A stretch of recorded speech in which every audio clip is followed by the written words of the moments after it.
quickly so I can get to the gist of the matter. And the whole point of this slide, guys, is just to say, to kind of piggyback on what Steve has said, I've been doing Lean Six Sigma for over 2 decades. And so there's a lot of stuff here, places that I've worked and things that I've done. Again, that's something that you can read, but at the bottom line is that I'm very passionate about what I do. Okay. And so real quick, I want you guys to close your eyes. If you're driving, please do not close your eyes. Okay. But close your eyes, and I want you to picture this. It's Friday night, 7:00 p.m. You have a tremendous stomach ache. You can't walk. You're bent over. You can't breathe. There's 5 hospitals in a 15-mile radius of your house. You tell your loved one, take me to this one particular hospital. You chose one particular hospital to go to. You go there. You can barely walk to registration. And the next thing you know, 6 hours have passed. Now open your eyes. What I just described is what I call competition. This slide really depicts the African plain. On one end, you have a gazelle that knows it has to wake up in the morning and take off running for its dear life. And on the other side, you have a lion that knows, I'm hungry, my family is hungry, and I have to catch a gazelle. The end result, it doesn't matter who wakes up first. The point is you have to wake up running. So sometimes these emergency departments or these hospitals, they're like an African plane. It's about life and death to a lot of people. And so emergency rooms are not, they're nothing to play with. And my thought is competition. Competition. Why would you choose one hospital versus another? Okay? And the bottom line is the hospitals that you guys work in. Would you tell your family members that in an emergency situation, come to my hospital? Don't answer that. I want you to think about that. Would you tell your family members that? Is this a place that you would recommend? I'm curious to know if anybody wants to be brave enough, just one person. Will one person tell me what's the word on the street about your emergency room? Who wants to just take this quick challenge? One person. What's the word on the street about your emergency room? Anybody?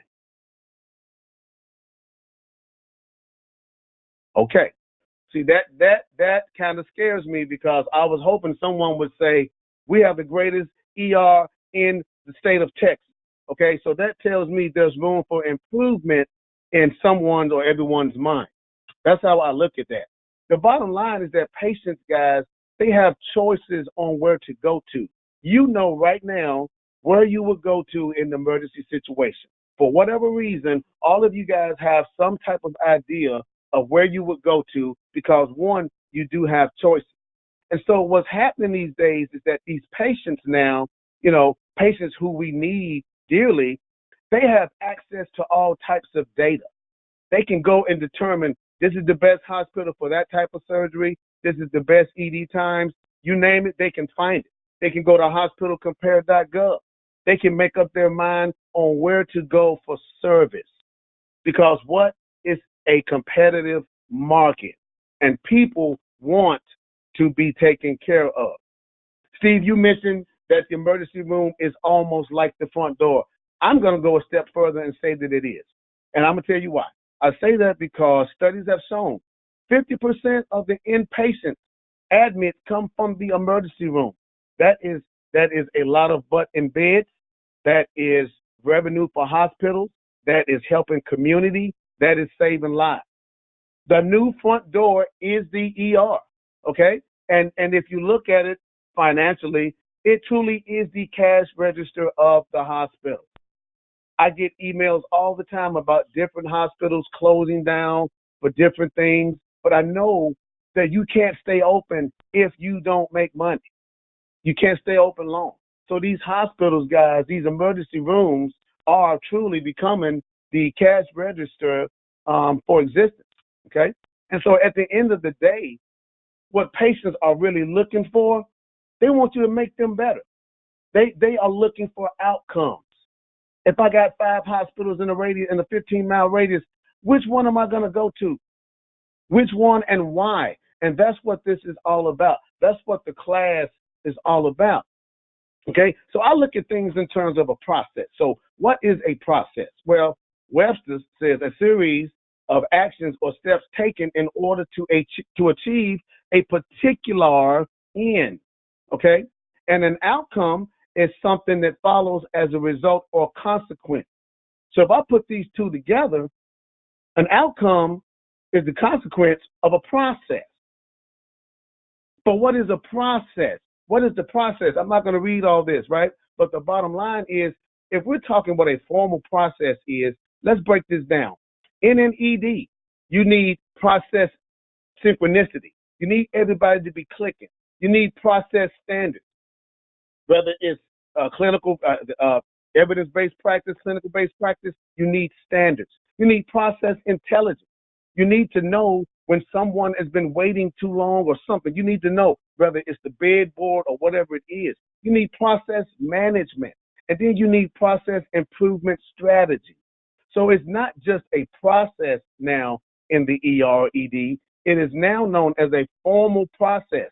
And these are some of the components that makes a formal process in your ED. Okay? Because do you want an outcome like this, or do you want the opposite picture of this? I choose this. I want to have a great outcome when I go to the emergency department, or if my loved one goes to the emergency department. Okay, so you guys are probably trying to figure out, what is Stephen doing with hands and feet? Okay, so I'm going to tell you what this is. Everyone on this phone at some point have gotten their hands and their feet done, or both at the same time. So you guys answer this question. When you go into a salon and there's no one hardly in there, and you want to get a pedicure and a manicure, and you sit in that chair, what happens? Well, I can tell you what happens. Everyone comes, they get around you at one time, and they work on your hands and your feet at the same time. You're not waiting, or they don't wait for your feet and then come back and do your hands. So I want you to think about, what if this happened in an ER? What if when a patient comes in, we were able, because of our formal process, we were able to converge on that person and do all this stuff to them at one time? What would that do? That reduces length of stay.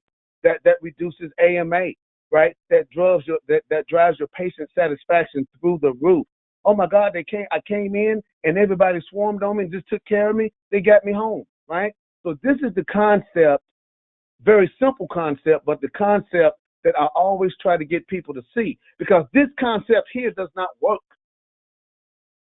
Is this anyone's process? Don't answer that, okay? This does not work. And I'm scared that this may be going on somewhere in the world. I know it is somewhere, okay? So who is really on first? Steve, you mentioned, like you've been reading this whole presentation, Steve, you mentioned chaos. Is it chaotic? Is it controlled chaos in your ED on Friday night? What happens in your ED late at night on the weekend? When your ED is getting slammed, are you going to divert, or is it managed chaos?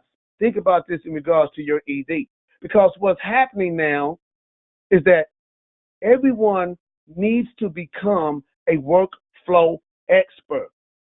How well do we move patients? What is our length of stay? What is our AMA?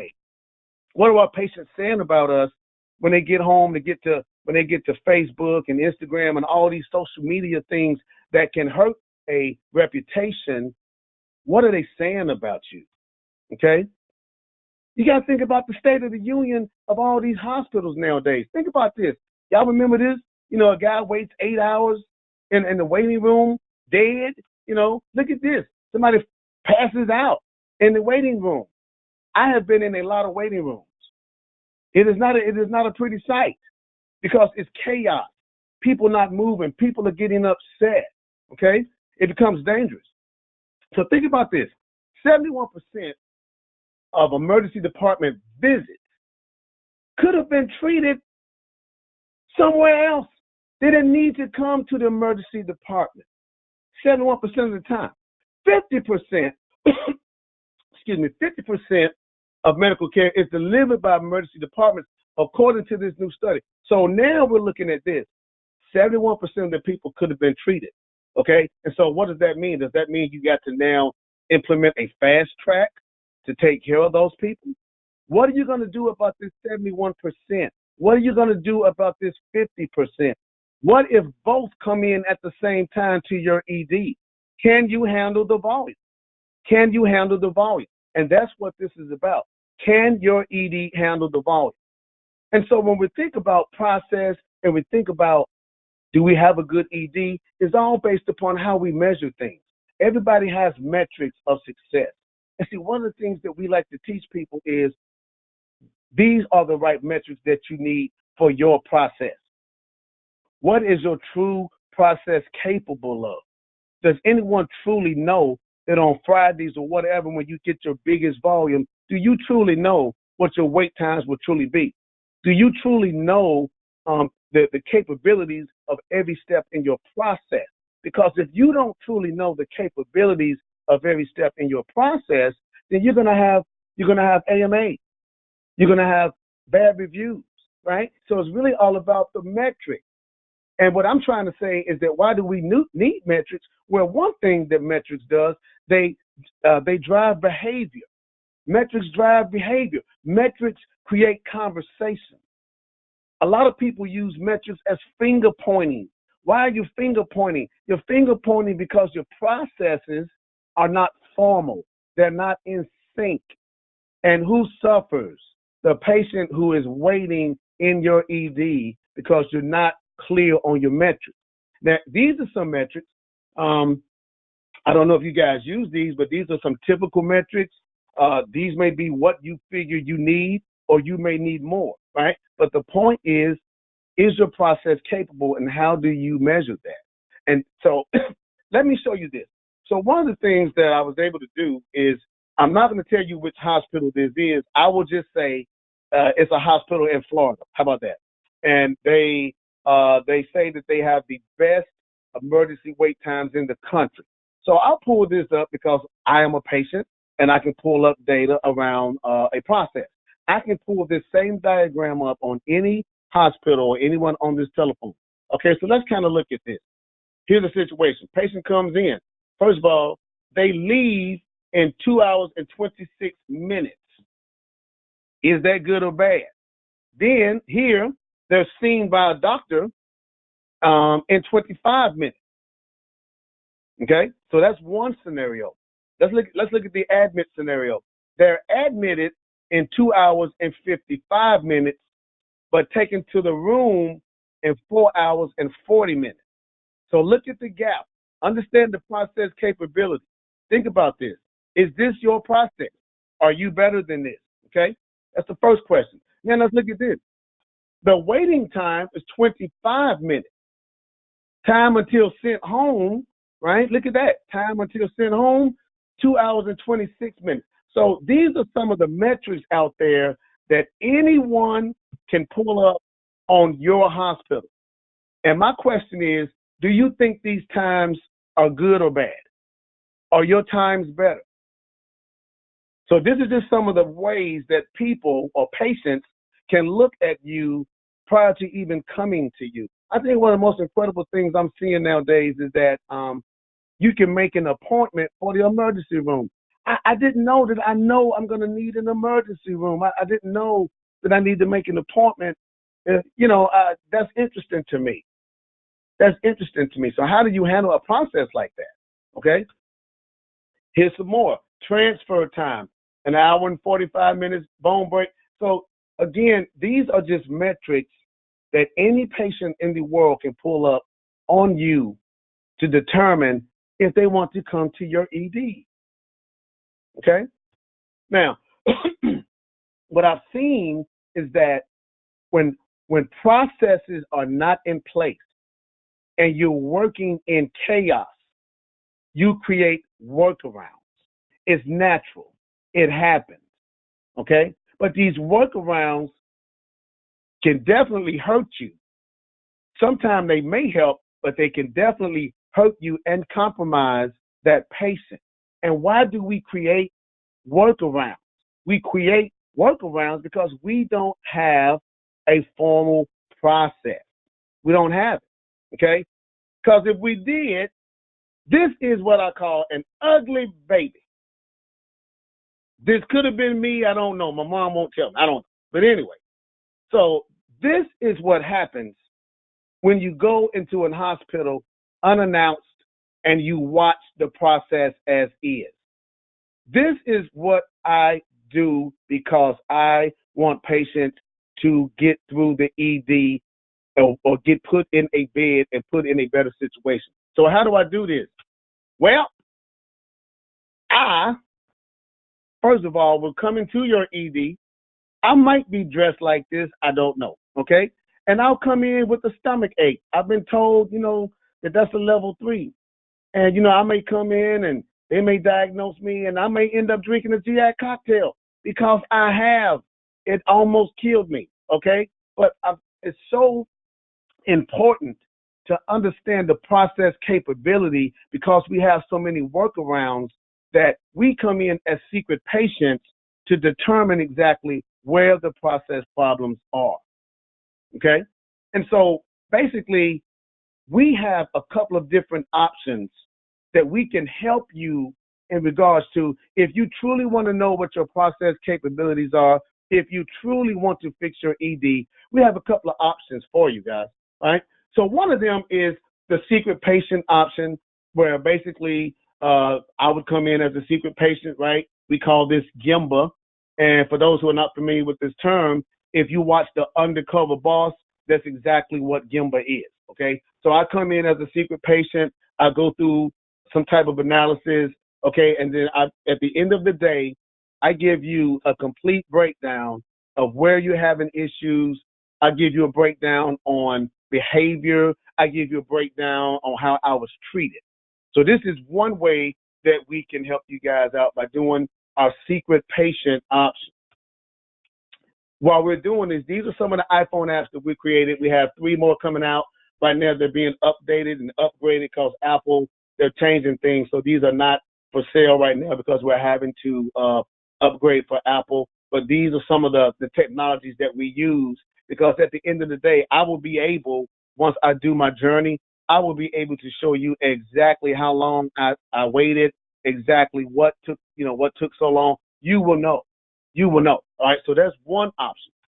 Our second option is basically we would have an emergency department class where we would have everyone in the sound of my voice would be in that room. The role of the people on this phone call would be in that room. And what will we do? We're going to slice data. We're going to learn how to slice data. We're going to learn how to literally GIMBA. We're going to learn how to look at processes. We're going to learn how to create a better flow. And you're probably saying, well, how are we going to do all that? Well, here's how we're going to do it, right? And we have fun doing it. All right? Let me see if I can bring this up. Here we go. All right. So here's how we do it, guys. Let me turn this up a little bit. Hope it's not going to be too loud. Here's one of the things that we do when we're in option 2. Okay. Well, it's not playing. All righty. Well, this is a video that really is showing what happens. So this is a class that I did in Baton Rouge, Louisiana. And what basically happens is I break the teams up into competition. And we have, as you see, this is an emergency room. So we've already went through all of these different lean tools around how to create flow. Now we go and we take a current situation of an emergency room, and I can do things like add specimens, drawing blood. I can do a lot of things to this game. And what happens is you come in and you have to work with the work instructions that are given, which are absolutely terrible. Okay? And so once you're able to identify the gaps in that process, you now have to redesign your own emergency room. And you're going against competition because at the end of the day, it's about competition. This guy here, he's going to kill me. This guy is actually an ED director. He didn't believe in the process, so I made him a transport. Okay? And as you can see, he's running around having fun, but at the end of the day, at the end of the day, they created a new process and they were able to take this back to their hospital and change a flow. And it just made me very happy to see that. That's just an example of when we work with you with option two, there's a lot of hard work, it's fun, but at the end of the day, you have to go and fix something. Okay? So option three is really the combination of option two. Now, what happens is that we do this thing called an 80% model. You're probably like, well, what is that? So I'm going to show you something. I created this, it's been about 7-8 years ago. It is an electronic model that will fit 80% of any emergency department in this country. It's a model that I can scale up or scale down based upon your flow. This is known as process model. So without going into all of this, this is a process that I walked out, and here you see fast track scenarios, X-ray, CT, all of these things here are data that was downloaded from the EMR. And what I'm able to do is I can come up here and I can hit simulate. Okay. So what's going to happen is that it's going to start. Be nice. We got company. Well, hold on. No, I'm going to hit simulate. Hold on. Let it redo. Here we go. Hold on. Well, all right. And we're going to simulate. So what I want to show you is we would take your data, fit your data to this model, change the model based on your volume. And what we can do, we can predict for you what your length of stay would be based upon volume. You may say, well, what if we bring in more nurses and more doctors? We can put all that in this model. And so what this model does, it takes all the data and then it starts to run these people, right? So what you're seeing now is based on the times. These are the people that's coming in the ED. They're going to start moving in just a minute. So they're going to start going across the screen. Okay. Well, there we go. All right. So these are actual patients that are going through processes that have been timed. So what we're trying to do first is make sure that our model is 80% of what your EMR tells you as far as length of stay. Then once we get it to 80%, now we can do all types of scenarios with it. And what we've been able to do with this type of model is that we've saved some hospitals. I know we saved one hospital $30 million because they were going to build a new emergency department, right? And I said, you don't need to do that. Let's look at the process. So this is just one of the other things that we offer. We call it the 80% model because it fits. And so I can run this, right? So I can say in simulation. So what it do is going to give me a quick, do you want to see the statistics? Yeah. Okay. And this will give me a breakdown. I know it's probably hard to understand what this is right now, but if we were to do this, I could tell you the capability of your process and how slow or how fast certain aspects are. You may tell me, I can even, if you say, Steve, I want a length of stay of 3 hours, I can put it in this software and it will tell me exactly what I need to do to get 3 hours. So this is one of the other options that we can do to help you. This is a combination of option 1 and 2 with the 80% model. Okay. And so where have we done this? I'm only showing this example because this example was this one of the most incredible outcomes I ever had. So these are some of the metrics. These are some of the metrics that they started with, and this was the outcome. This is a one-day class, ladies and gentlemen. These outcomes were done in 60 days. This is a one-day class, and these are results in 60 days. Look at this result in 60 days. This is $165,000.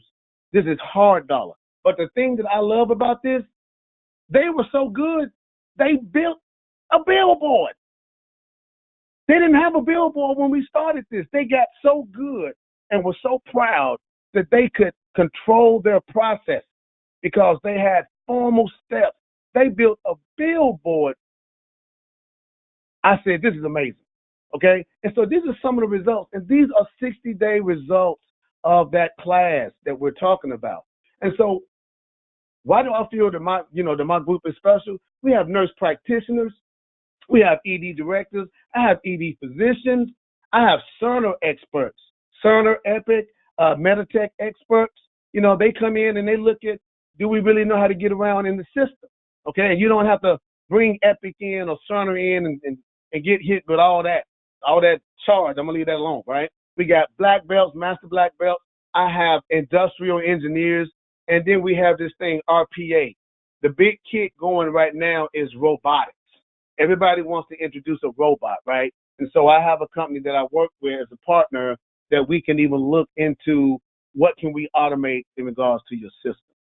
I'm not going to show this video, but at the end of the day, guys, what it comes down to is really do or do not. There is no try. And if you're really wanting to improve your ED, we have 3 options available. And those results that you saw, those were 60 days. 60 days. Any questions?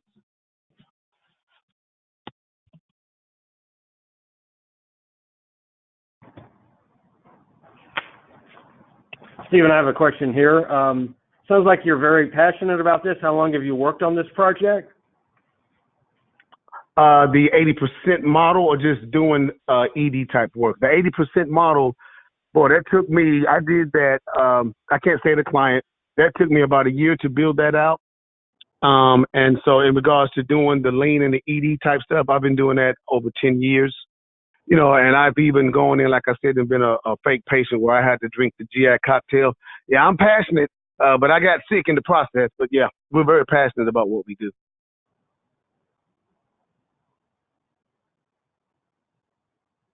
Here's another question.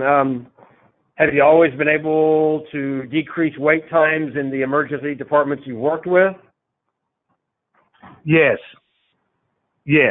But it comes, it's hard work. And what happens is this: we have to get everyone on board, right? So that's why the people that need to be in that class, ED directors, maybe an ED physician, if they're a hospitalist, that's good. But if not, get that ED group in there. So it needs to be a lot of things worked out up front, because you got to make sure the key players are involved. We've done the lean ED class where I've had some ED physicians. They've got mad and thrown the little stick figures around because they thought this process would never work. I said, exactly. So fix it. You're right. Fix it. Okay? Guess what? After they calmed down, they came in and made beautiful processes. So yes, it works because we get everyone involved up front. Okay, we got another question here, Steve. Stephen, I was going to ask you this. In your work and in your experience, as you look at the flow and you get up to the 80%, if you've worked with a large hospital system, did you use a different approach at each hospital so that you would get to know the different locations? Yes. Or did you come up with kind of a standard that you could use throughout the system? We come into, now, we've worked in some critical access as well, so we might not need this much firepower, right? So, but we typically come into a hospital with this 80% model. And once we understand the flow, as I was saying, we can disconnect a lot of those elements. If it doesn't match your flow, we can add or take away to match your flow. So we can build this custom to your flow. And then once we get that, we have a list, a checklist, if you will, of data elements that we need. And once we put that in there, then we start to build up to that 80% where we can start doing some predictive analytics. So we build to custom in regards to the flow. Do you adjust it in any way for the type of hospital? I know you've done work in VA, for example, but in public hospitals versus private versus children's, I'm just curious how the workflow might change. Again, it just depends on, like you say, the type of hospital.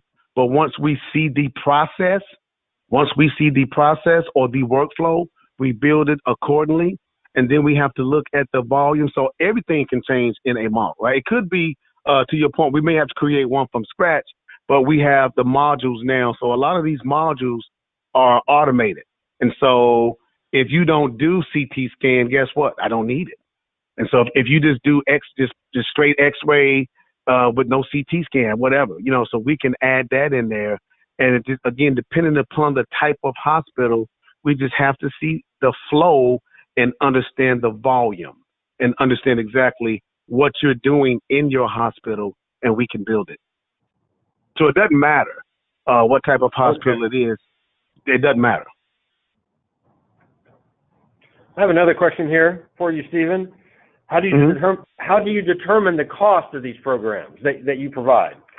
How much are they? Who asked that question? No. So, guys, I'm gonna be honest with you. We're still working that out, but I will tell you this: we're going to give everyone a discount on this telephone because I don't know. I'll have a better gauge of that because depending upon the size of the hospital, depending upon which option, and I want to be fair across the board. So I will actually have this price list out by next week. Actually, we actually started building in what we typically charge. But, right now, you guys have been so good to us that we want to kind of do that back to you. So it's going to be a discounted rate. And so we'll be able to talk more about that in about a week. And that's the honest truth.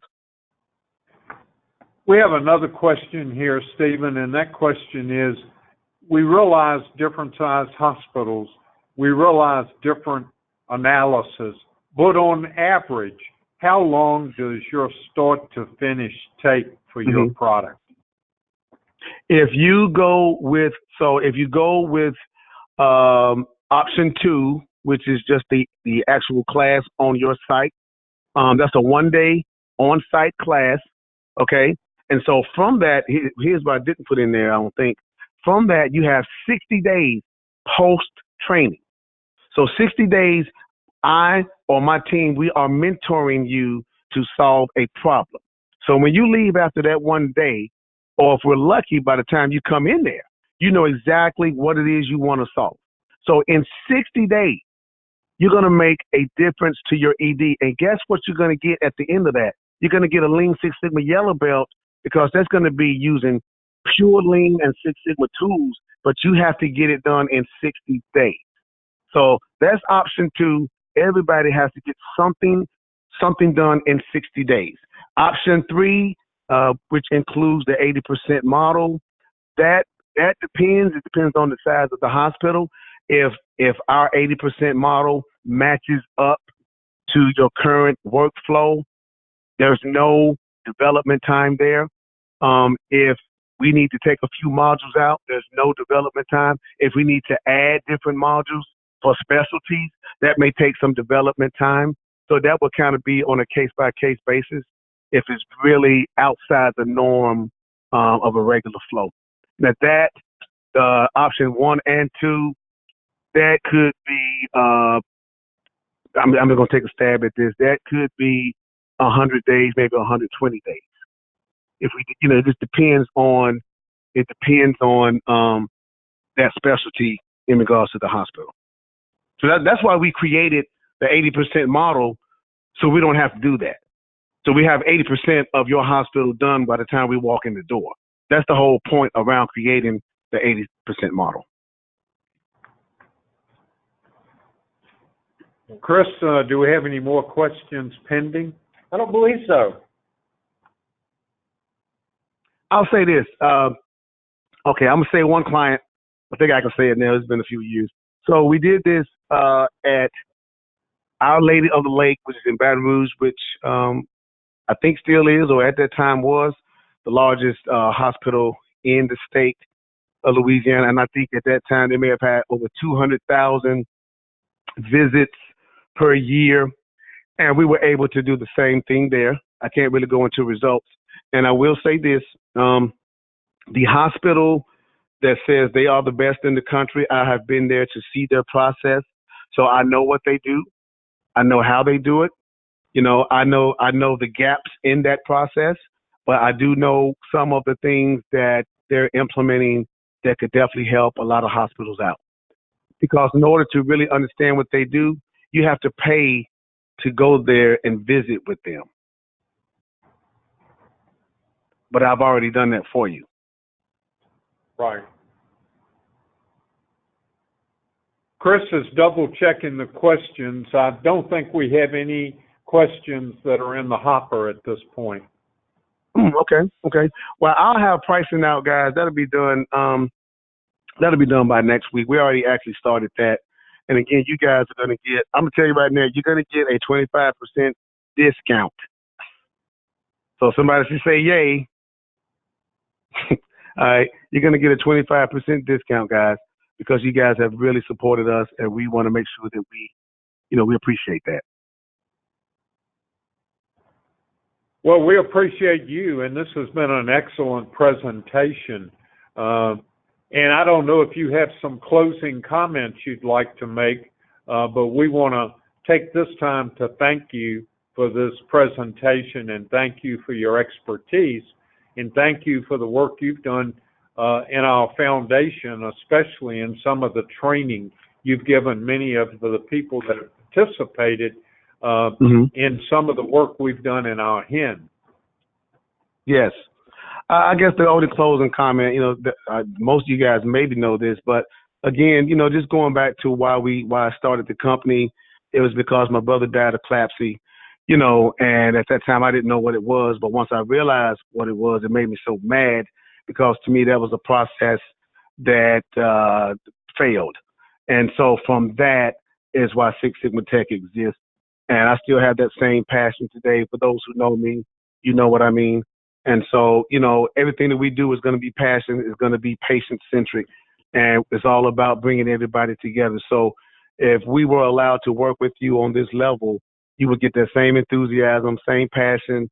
I don't know about the GI cocktails, though, but, if that's what's required, that's what we'll do. But you will get that from us, and we will improve your ED. While you talk, Chris got another question, so hang on.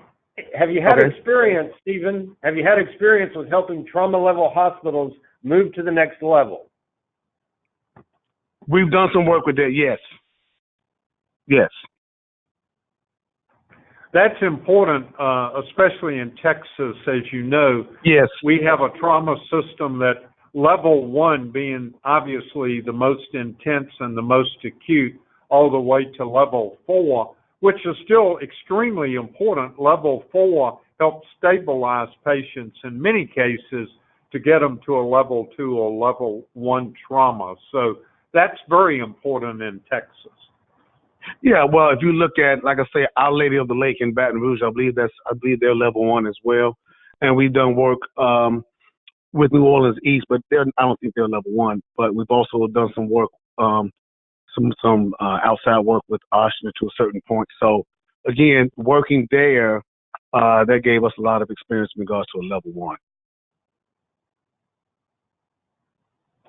Okay, thank you, Stephen. It looks like someone complimented you. Thank you for sharing your passion. So thank you so much. Thank you. Thank you. And we're going to go ahead and close the webinar. We appreciate everyone attending today. And Stephen Griffin, we appreciate this great presentation this afternoon. Thank you, sir. Thank you. And I'll have those prices out for anyone that's interested next week. So definitely just I'll get those out. Yeah, and I'll make a copy of this and send to everyone who registered for the event. Okay. Thank you so much. Thank you. Bye-bye. Bye.